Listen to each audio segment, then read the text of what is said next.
বিসমিল্লাহির রহমানির রহিম। মহান বিজয় দিবস উপলক্ষে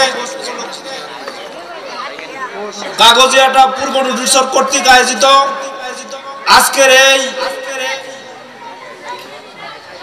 সবার সম্মানিত সভাপতি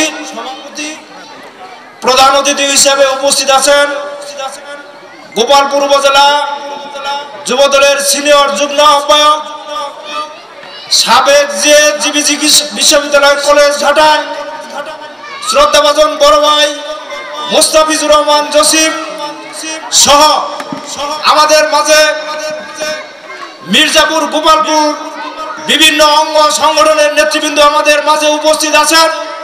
যেহেতু সময় অল্প আমি বেশি কথা বলবো না। সংগ্রামী সাথী ও বন্ধুগণ, আজকে হচ্ছে মহান বিজয় দিবস।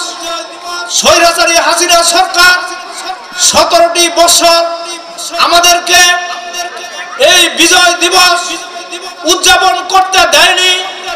আমরা মুক্ত মাঠে 17টি বছর কোনো বিজয় দিবসের অনুষ্ঠান পালন করতে পারিনি। আজকে যার জন্ম না হলে এই বিজয় আসতো কি আসতো না সন্দেহাতীত ছিল। শহীদ রাষ্ট্রপতি জিয়াউর রহমান তার নাম মুছে দেওয়ার জন্য স্বৈরাচারী হাসিনা সরকার 17টি বছর শহীদ রাষ্ট্রপতি জিয়াউর রহমানের প্রতিটি নেতা কর্মীকে যেভাবে অত্যাচার নির্যাতন করেছে, তার ধারাবাহিকতায় আমাদের এই কাগজিয়াটা আনসার ভাইকে যেভাবে নির্যাতন করেছে, সেই নির্যাতনের মধ্যে দিয়ে আনসার ভাইয়ের আজকে মৃত্যু হয়েছে। তার বিদেহী আত্মার মাগফিরাত কামনা করছি। আল্লাহ পাক যেন তাকে ব্যস্ত নসিব করেন। আপনারা তার জন্য সবাই দোয়া করবেন।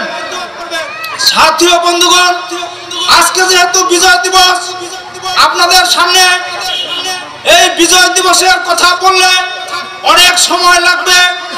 আমরা বলতে চাই, বিগত দিনে আমরা যেহেতু এই বিজয় দিবসের অনুষ্ঠানগুলো পালন করতে পারি না, সামনের যে সমস্ত দিনগুলো আছে সেই সমস্ত অনুষ্ঠানগুলো আমরা জাতীয় অনুষ্ঠানগুলো আমরা যাতে একসাথে এক হয়ে ঐক্যবদ্ধভাবে পালন করতে পারি সেই আশাবাদ ব্যক্ত করে সকলের সুস্বাস্থ্য কামনা করে সকলকে ধন্যবাদ জানিয়ে আমি আমার বক্তব্য শেষ করছি। আসসালামু আলাইকুম।